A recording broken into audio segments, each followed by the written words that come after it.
Teniendo en cuenta la fórmula de la pendiente de la recta que pasa por 2 puntos y la fórmula de las rectas que pasan por 1 punto, podemos hallar la fórmula que nos proporcionará la ecuación de la recta que pasa por 2 puntos.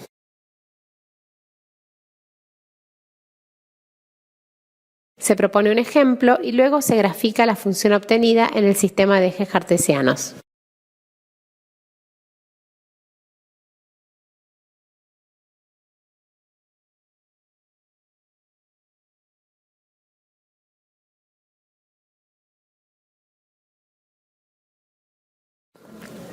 Existen algunos casos especiales de funciones lineales. Si en la función lineal la ordenada al origen es 0, las rectas pasarán por el origen de coordenadas. Si a su vez la pendiente es 1, la fórmula de la función es y igual x y se denomina función idéntica o identidad.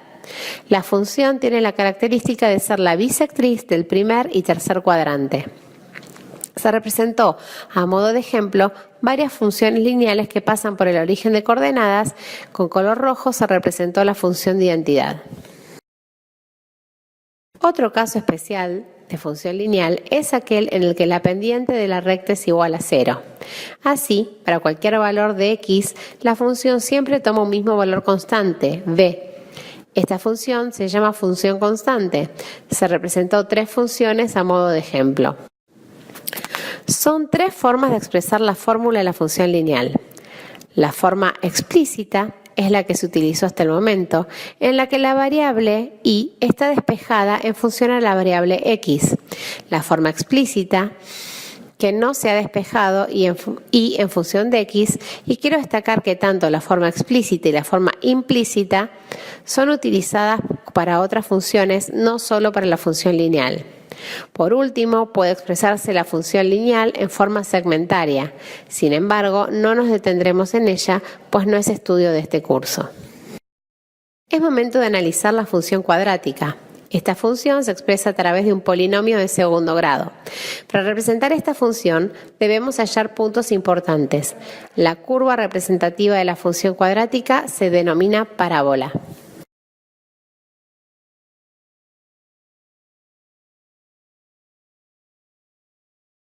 El primer punto importante para representar la función cuadrática es la intersección de la función con el eje y. Es importante recordar que la intersección de cualquier función con el eje de ordenadas se obtiene asignando a la variable x un valor 0. La intersección de la parábola con el eje y entonces estará representada por el término independiente de la fórmula. El otro punto importante es la intersección de la parábola con el eje de abscisas. Inversamente a la intersección anterior, para hallar la intersección de cualquier función con el eje x, la variable y debe tomar el valor 0. Se trata entonces de resolver una ecuación cuadrática. La misma se resuelve con la fórmula resolvente. Les presento un ejemplo del cálculo de la intersección de la parábola con el eje x. A estos valores se los denomina también ceros o raíces de una función cuadrática.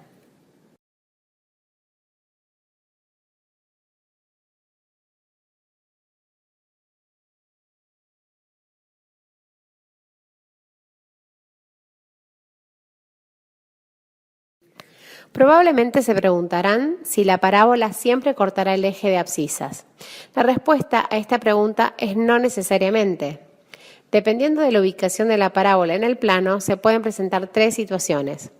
Que la parábola corte en 2 puntos al eje x, que la parábola corte en 1 punto al eje x y que la parábola no corte al eje de x.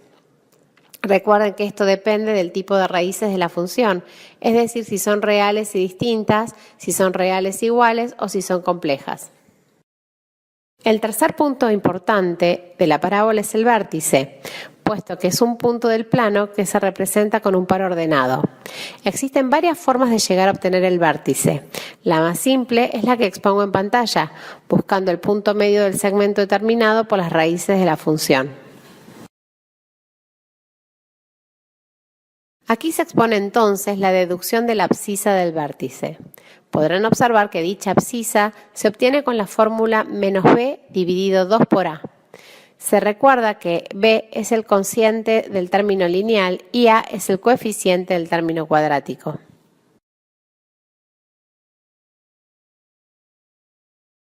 Les presento un ejemplo.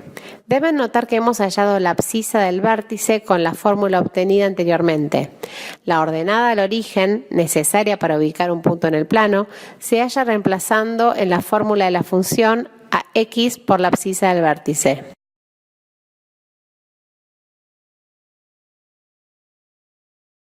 Para finalizar, podremos observar la importancia del valor del coeficiente a tanto respecto a su signo como a su magnitud. Concluimos esta unidad mirando el siguiente video que incorpora todos los conceptos vistos de la función cuadrática para poder representarse.